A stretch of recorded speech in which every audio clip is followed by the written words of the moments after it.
Devil dog fishing. Third time's the charm, I hope. Jesus. You guys haven't seen it, but this is the third time I tried this video. I keep getting texts and messages from work. Anyways, wasn't going to be a long video. I've already planned to be out of here, but I'm still here trying to get this out. For all 2 or 3 people that watch, yes, it's kind of like the Mayhem commercial for the tens upon tens of people watching. Going to talk about last week, tournament last week, tournament this week. This week I'll be co-angling, so I'll talk about co-angling a little bit.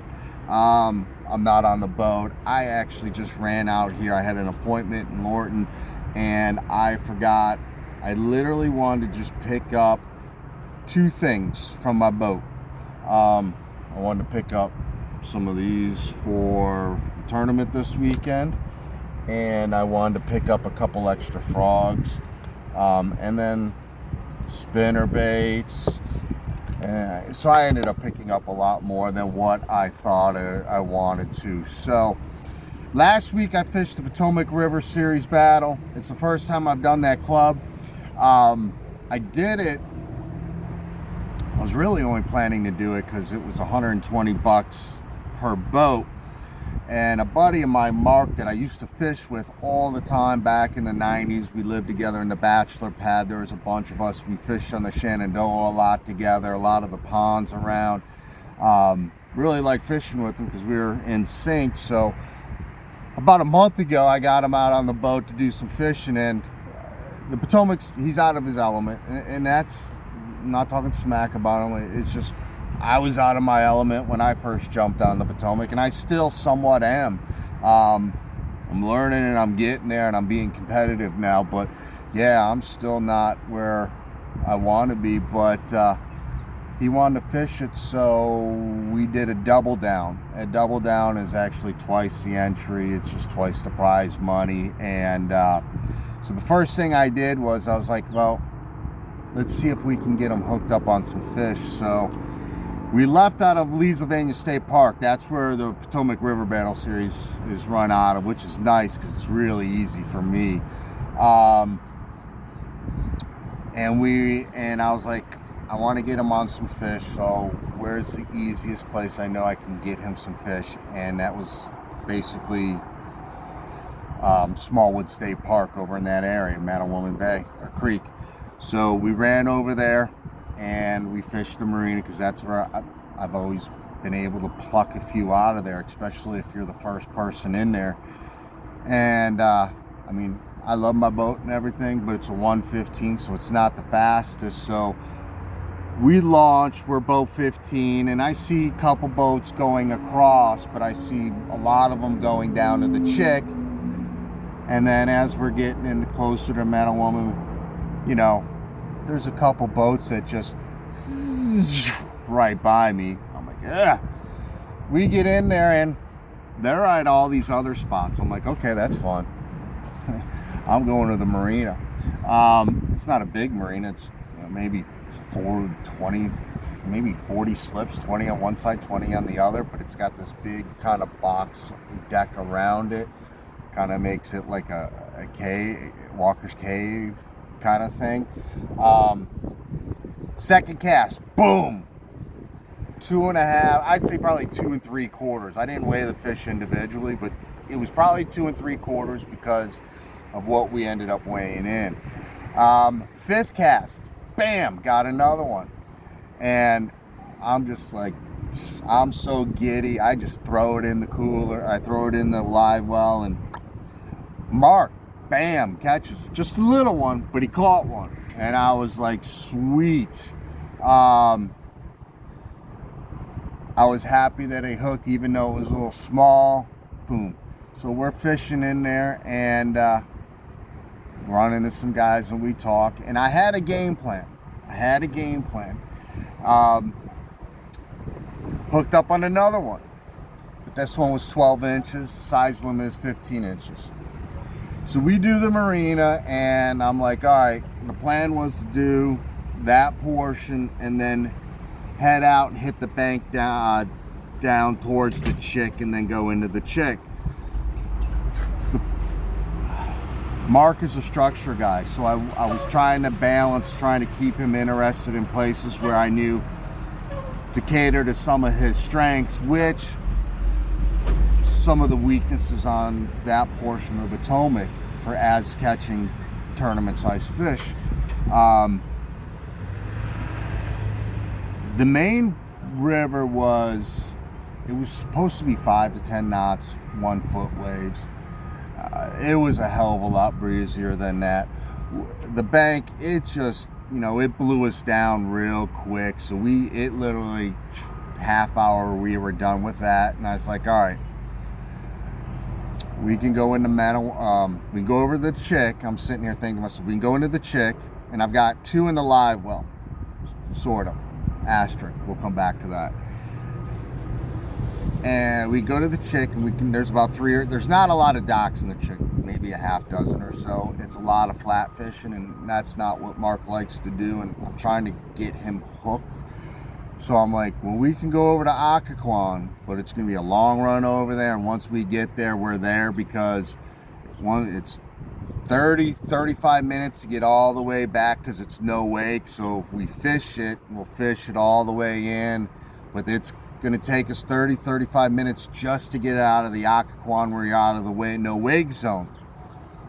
He's like, let's do it. I was like, all right. So we make that run, and I got to test the nitro for the first time. Definitely, it handled amazingly well. I think Mark was a little, but it was, I think, the first time he had been in waters like that, but I've been in worse waters going faster. So we get there, and we hit another dock, and I catch another one. This one, I'm like, okay, I don't know if this is 15 inches. So I pull out the ruler, and it's 14 and a half. And I'm thinking, oh, bleep. The other fish in the live well looks exactly like this. And I'm like, I bet you it's not 15 inches. I'm like, well, I'm not going to weigh it now. I'll measure it now. I'll measure it later. So we're fishing down, get a couple bites, hook another small one.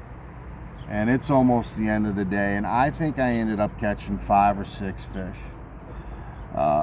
Mark, we hit the very last spot in the Occoquan, and it's all the way down past the park. And if you fished it down by Occoquan, the town, there's on the one side the waterfalls that come out into the Occoquan, and you can always pull one out there. So we're fishing there, and Mark's like, I need the net. I'm like, all right. And he pulls his out, and it's like right on 15 inches. Right on 15 inches. So we got 3 in the live well, sort of. So since I'm putting his in, I pull the one out that I got early in the day, and it was 14 and a half inches. So I had to throw it back. So we weighed in, I think it was 2 fish, 3 pounds, 3.65. So like I said, I think my first fish was probably 2.5, somewhere in there. So that's how that went. The mistake I made, I should have never left Manawanton Creek. I was catching fish in there, and I probably should have just made the circle around Manawanton, and I think we would have been fine. I was trying to cater to Mark a little bit, getting him into his zone. Probably shouldn't have done that. Mark's just getting into it, and for him to be on the Potomac for the second time, maybe in 20 years, and to do a tournament, he didn't have the right, his equipment, his last fishing license was 2003. So that's all the equipment he has. And he's learning, hey, he's got to change some stuff if he's going to want. But we had fun. I have no regrets. Like I said, Mark he was my roommate. It's just, he's getting back into it. And this is basically the process. That's what this channel's about. So it is what it is. We didn't come in last. I think there were 6 or 7 teams behind us. One of them caught 2 fish. We beat them by about 1/4 pound. And then there's a few teams that skunked, which was kind of crazy because it was 1 or 2 fish for about 4 or 5 teams. 4 or 5 teams that skunked, at least by the looks of the standings. And then the rest, everybody caught 3, 4, 5 fish. So the winner had a good day. I think it was 17 pounds, which I was on the mark. I told Mark, my buddy, 18 pounds will usually win these things. So that's how last weekend went. This weekend is the ABA, American Bass Anglers. This is up in the Chesapeake out of Anchor Marina. This is a series that I'm really concentrating on to measure myself up to. This is where I co-angle. And I need to find out. I've never fished this body of water. I don't know if it's just in the area of the Chesapeake that's on the Potomac or what. That's how stupid I am. But I'll probably reach out to Tony and ask him because I think he's fished it. I'm gonna go in there with basic stuff. I'm just gonna do what I've done all over the Potomac because I know it works, and slow fishing. I'm not gonna change. I'm not gonna do a lot. I'm gonna stick to what I know, and we'll see what happens. Co-angling. I like co-angling a lot, and I like co-angling for multiple reasons. Last year when I co-angled, and I see people make these mistakes. They come in and they want to be competitive, and they're frustrated because they're getting their tails kicked in. I didn't do that last year. I'm pretty cocky, I'm competitive, and I've told everybody, I'm not a sore loser. I'm a worse winner. Trust me, you don't want me to win because, you know, I could be losing my tail off, and I'll still talking smack, and just, what are you talking about? You're losing. It piss you off? Yeah, well, that's part of it. And if I'm winning, I'm not a good person to be around. But anyways, I digress. I think I've gotten better in my older age. Last year I went in with this attitude.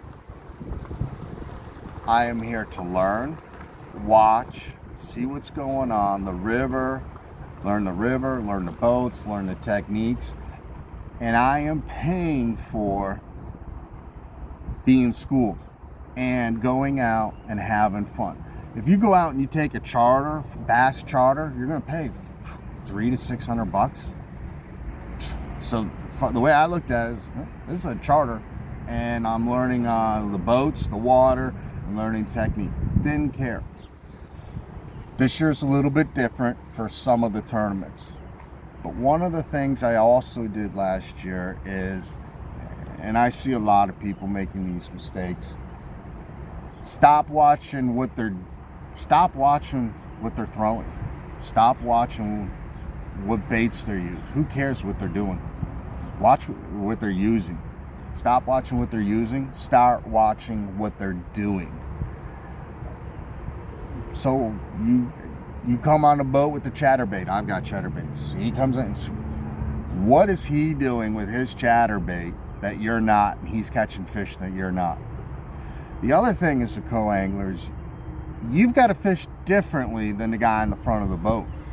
One of the things that I do, and the reason why I'm watching what he's doing, and you also do want to watch what he's throwing, but once you know, who cares? It doesn't matter. Once you know what he's throwing, then just watch his technique of bringing you in. But if my angler on the front of the boat is throwing crankbaits, throwing loud bait, spinner baits, chatterbaits, top water, how many shows have you watched where professionals and all those guys talk about follow-up reels? Have a follow-up reel, follow-up lure, follow-up pole ready to go. So they see a fish hit it, and then you see them throw their pole down, and it's usually they go from a crankbait or top water to a finesse. I'm not giving that angler, that angler's already got the better opportunity being on the front of the boat. So I'm not letting him do a follow-up reel. Now, I'm not casting out where he is, but I'm quietly watching what he's doing watching where he's throwing those fast reaction baits, and I'm hitting those spots with the finesse bait. It's worked. It's not my idea either. I actually was watching a tournament, I think it was last summer, and it was a high-end tournament, and the pro looked at the co-angler. He's like, dude, you can throw. He's like, nah, I'm good. He's like, and then he would throw and he'd catch a fish. And the angler's like, are you following me up? And he's like, yeah. And he go, and he was only throwing maybe one cast for every 10 casts the pro was throwing. And the pro looked at him, he goes, that is one of the smartest things I've ever seen. Co-angler was following up the pro. The pro wasn't catching him. Co-angler was. The pro was an Elite Series guy. The co-angler was literally like a 19, 20, 21-year-old, and that's what was so impressive. He was out fishing him just by doing follow-up. So you got to remember, your bait is coming second to a lot of times to what's being already thrown from your angler. You got to adjust to him, you got to adjust to the water, you got to adjust the speed to the boat. I've been in boats and I've talked about this before. They like to move and I like to finesse now. And even if some of these guys are finesse and they're moving too fast, you got to compensate for that. Sometimes when they go to a finesse, I'll go to a topwater. Sometimes we'll both be throwing finesse. He's throwing black, maybe I throw white. If he's throwing white, maybe I throw a green pumpkin. I throw a bunch of things out there until you figure out what colors. Because maybe it's the color, maybe it's the presentation. I thought by now I'd be drop shotting because, but I'm not. The weather has been whack, so I'm letting that stuff go right to the bottom. And it's still working. And maybe it's opposite. Maybe right now I should be drop shotting and not letting it go. I don't know, but this is the first year I've done the wacky worm with success, and because it's working for me this way, I'm afraid to change anything. ABA Open Series, this is the second tournament. I usually don't do this tournament on the Chesapeake, but this is a makeup for the first one. I got 6th place, which means right now I'm in 6th place overall in points. Fishing is not a sport where you have to, if I finish 6th place in the next 4 tournaments, I could actually be 1st place overall. It's kind of like, it's a point accumulation. It's about consistency. So this weekend is a big one for me in the sense where this is the tour that I've concentrated on. And this is going to be a great test. Going to a water I've never fished, or that area of the Potomac I haven't fished. Now I put the pressure on. Holy cow, did I ever think I'd be in 6th place? So after this week, we'll see kind of where I'm at. It'll be very interesting. So that's where I'm at. GoPro, I haven't figured out the editing. What I'm thinking about doing is I just may go out there, film it, and just put up 9 hours of fishing. I don't know. Or maybe do an hour segment and post it. I haven't figured that out, but maybe just to get some live stuff out there. But that's where we're at. That's what we're doing. Figure it out next week. We'll see how it goes. So until then, Semper Fi, Devil Dog, do or die. Oorah. Hey!